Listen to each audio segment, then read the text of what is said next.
Upravo sam doživeo veliki lični poraz. I kao osoba i kao vozač. Sad ja malo krstarim kroz Zemun jedno 100-120 km na sat, kroz glavnu ulicu i vidim ovako u daljini neka baba sa nekim kesama približava se pešačkom prelazu. A rekao, nećeš ga majci, ja na gas, 160-170. Vidim ona već došla do pešačkog, sad gleda levo, desno, premišlja se.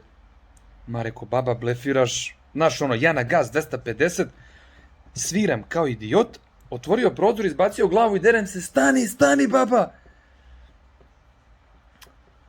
Ona se napravila blesava kao nije me čula, krene da prelazi ulicu.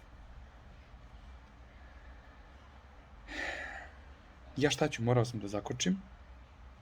Vidim nju onako, ponosno me gleda, kao morao si da zakočiš da ja pređem ulicu, kao ja sam pobedila.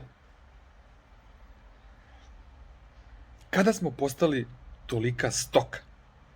Znači sad je bitnije da ti pređeš ulicu, totalno zanemaruješ što ja tuda hoću da projurim 200-250 na sat, baš te briga, a verovatno hoćeš namerno da te ja udarim, pa ako preživiš da mi tražiš odštetu. Ljudi su postali stoka, znači vozači.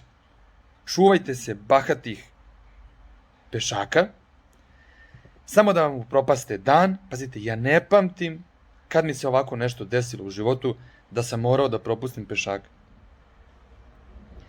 Baba, zapamtio sam tu tvoju odvratnu facu, dobila si ti ovu bitku, ali nisi dobila rat.